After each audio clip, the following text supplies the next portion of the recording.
नमस्कार.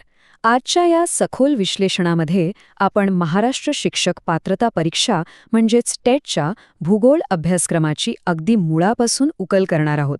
हा केवळ एक टप्पा नाहीये, तर एक उत्तम शिक्षक घडवण्याचा हा भक्कम पाया आहे. चला तर मग, हा जो थोडासा गुंतागुंतीचा वाटणारा अभ्यासक्रम आहे ना, तो अगदी सोप्या भाषेत समजून घेऊया. ह्या विश्लेषणाचे मुख्य टप्पे असे असतील: जगाचा आणि भारताचा भूगोल, महाराष्ट्राचा आपला भूगोल, पर्यावरण आणि आपत्ती व्यवस्थापन, अभ्यासाच्या काही खास टिप्स व पुस्तके, आणि शेवटी वारंवार विचारले जाणारे प्रश्न. तर सुरुवात करूया आपल्या पहिल्या आणि सर्वात व्यापक भागापासून, जगाचा आणि भारताचा भूगोल. भूगोलाचा पाया भक्कम करण्यासाठी आधी जागतिक संकल्पना समजून घेणं अगदी मस्ट आहे.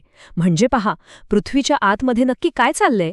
या अंतर्गत रचनेतील बदलांमुळेच ज्वालामुखी आणि भूकंपासारख्या थरारक घटना घडतात. यासोबतच अक्षांश, रेखांश, महासागर आणि वातावरणाचे विविध थर ह्या गोष्टी केवळ काहीतरी पुस्तकी ज्ञान नाहीयेत बरं का. आपला हा ग्रह नक्की कसा कार्य करतो हे समजून घेण्याचे ते मुख्य दुवे आहेत. आता भारताच्या भूगोलाकडे वळलो तर दोन मुख्य पैलू समोर येतात. हे एखाद्या नाण्याच्या दोन बाजूंसारखंच आहे. एका बाजूला पर्वत, नद्या, पठारे आणि मृदा यांसारखी नैसर्गिक म्हणजे प्राकृतिक वैशिष्ट्ये आहेत, आणि दुसऱ्या बाजूला राज्ये, राजधान्या, हवामान आणि नैसर्गिक संसाधने यांसारखी मानवी किंवा संरचनात्मक वैशिष्ट्ये आहेत. परीक्षेत नेमकं काय विचारतात? तर याच दोन घटकांमधील परस्परासंबंध हे खूप महत्वाचं आहे. आता थोडं अजून जवळून पाहूया. आपला दुसरा विभाग आहे महाराष्ट्राचा भूगोल. इथं अभ्यासाची व्याप्ती खूप सूक्ष्म होते. म्हणजे बघा, प्रशासकीय विभाग आणि नद्या तर आहेतच, पण आपल्या महाराष्ट्राचा कणा असलेली सह्याद्री पर्वतरांग, तिचा अभ्यास इथे अनिवार्यच ठरतो. इथलं पर्जन्यमान, शेती आणि उद्योगधंदे एकमेकांवर कसे अवलंबून आहेत ह्याचं एक मोठं चक्रच आहे. आणि हे चक्र समजून घेणं कोणत्याही भावी शिक्षकासाठी अक्षरशः अत्यंत आवश्यक आहे. यानंतर आपण वळतोय तिसऱ्या विभागाकडे, पर्यावरण आणि आपत्ती व्यवस्थापन. आता एक गोष्ट लक्षात घ्या, आधुनिक भूगोल हा काही केवळ नकाशे आणि स्थानांपुरता मर्यादित राहिलेला नाही, अजिबात नाही. हवामान बदल, वाढणारं प्रदूषण आणि जंगल संवर्धन ही आजची अगदी ज्वलंत आव्हानं आहेत. तसंच नैसर्गिक आपत्ती आणि त्यांचं व्यवस्थापन यावरही आजकाल मोठा भर दिला जातोय. आणि का नाही देणार? पर्यावरणाविषयी जागरूक असलेली पिढी घडवायची असेल तर हे सगळं माहीत असायलाच हवं. आता वळूया सर्वात महत्त्वाच्या म्हणजेच चौथ्या विभागाकडे, अभ्यासाच्या टिप्स आणि पुस्तके. थोडक्यात सांगायचं तर यशाची रणनीती. यशाचा मार्ग हा नेहमीच एका अचूक रणनीतीवर अवलंबून असतो. याची सुरुवात कुठून होते? तर रोजच्या नकाशा वाचनापासून. नकाशा रोज पाहायलाच पाहिजे.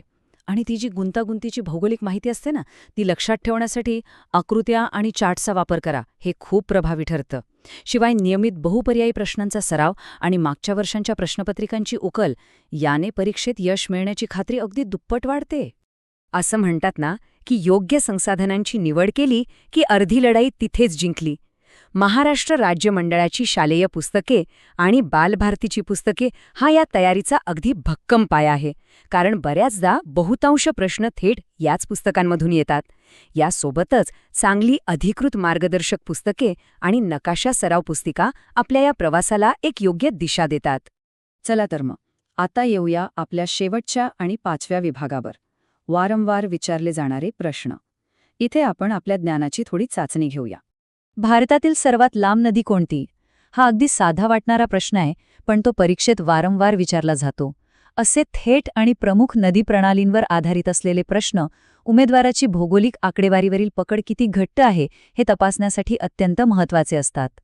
आता पुढचा प्रश्न पहा, महाराष्ट्रातील सर्वाधिक पाऊस कुठे पडतो? मगाशी आपण प्रादेशिक भूगोलाची जी चर्चा केली ना, त्याचीच ही एक छोटीशी चाचणी आहे. राज्यातील हवामानातील बदल आणि पावसाच्या वितरणाची आपल्याला अचूक माहिती असणं यावर नेहमीच आयोगाचं विशेष लक्ष असतं. पृथ्वीचा सर्वात मोठा महासागर कोणता? पुन्हा एकदा आपण जागतिक स्तरावर आलो. या मूलभूत तथ्यांकडे दुर्लक्ष करून अजिबात चालणार नाही. राज्य पातळीवरची परीक्षा असली तरी जगाच्या नकाशावरील या प्राथमिक गोष्टी संपूर्ण भूगोलाच्या आकलनाचा मुख्य पाया असतात, हे नेहमी लक्षात ठेवा. काळी मृदा कोणत्या पिकासाठी उपयुक्त आहे? खरं सांगायचं तर हा प्रश्न अत्यंत विश्लेषणात्मक आहे. हे केवळ प्राकृतिक भूगोलाला कृषी क्षेत्राशी जोडत नाही, तर आपल्या महाराष्ट्रातील कापूस उत्पादक पट्ट्याचं महत्त्वही अगदी ठळकपणे अधोरेखित करतं.